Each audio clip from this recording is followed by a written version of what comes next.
Guten Tag, travelers. This week on Red Bennett Plays, since Nightfall is another repeat, we're going to be doing another heroic daily. This time, the Wakening mission on the moon. 6 of us went down into that pit.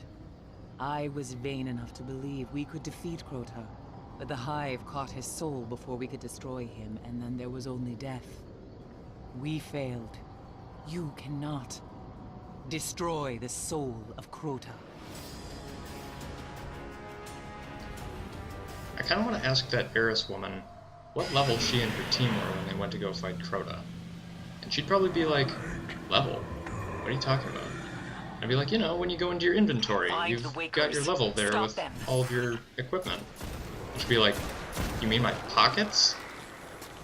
I'd be like, no, when you push the start button. She'd be like, what the hell's a start button? So I started at the beginning of the darkness zone, since I figure that nobody really has a problem with the beginning half.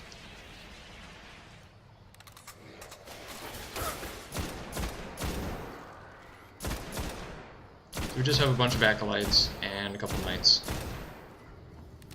We want to keep our distance because a lot of times the light switch difficulty modifier is active for the heroic dailies, so we don't want anything to get close enough to punch us.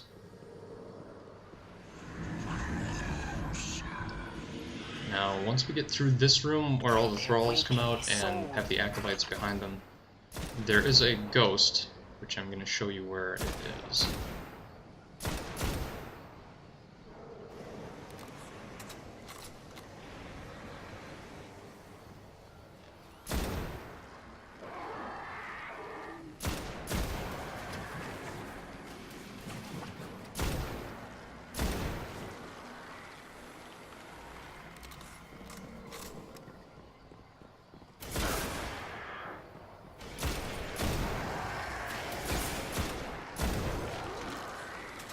I love it when after you kill a few of them that they try to run away, like, oh, this was a bad idea.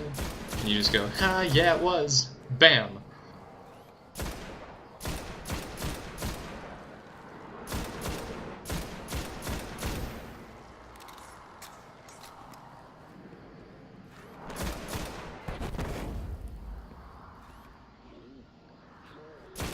Be aware when you get to this area with all of the majors that there is one knight with a red health bar and sword who is going to charge you.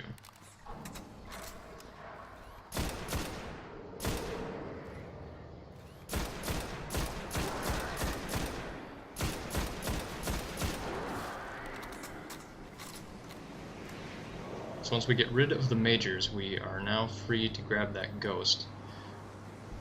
So as we turn around, it's on that diamond-shaped pillar right there. So we just jump over to this door frame, land on the top, and then we're free to grab it.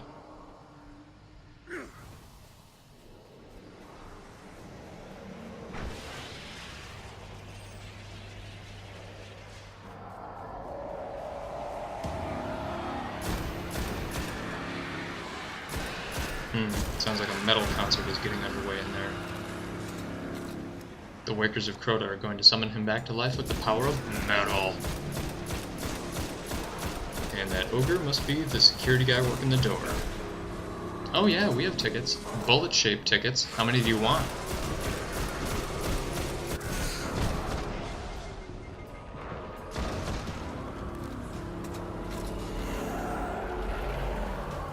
Okay, so I have a heavy machine gun equipped, a solar element type sniper rifle, and then just my basic primary. Crota! They're waking him!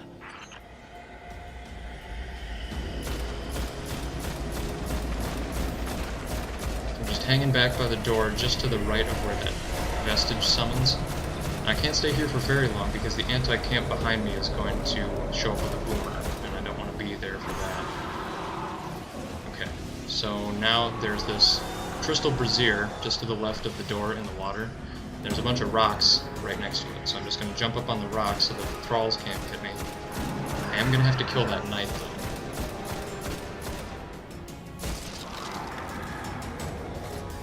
Okay, once the knight's dead,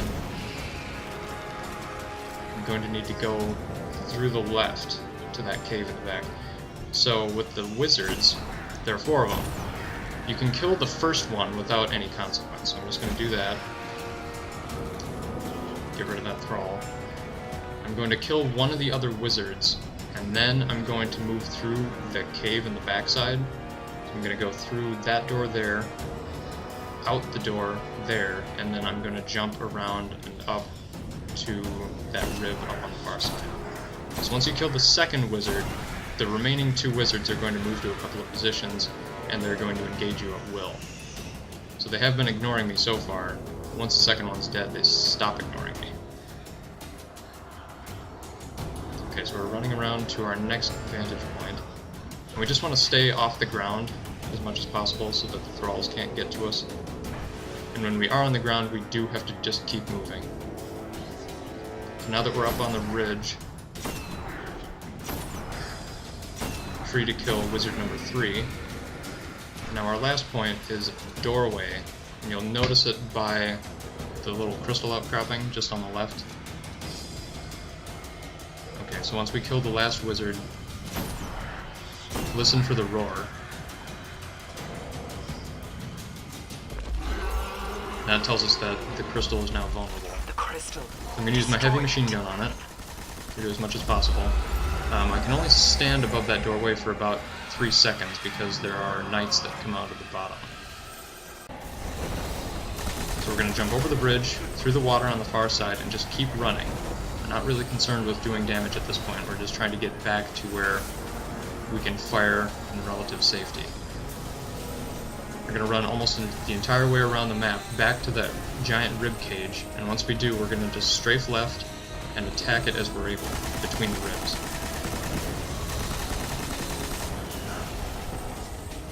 If you find you are taking a lot of damage, don't reload, don't try to do damage, just focus on running to get your health back up.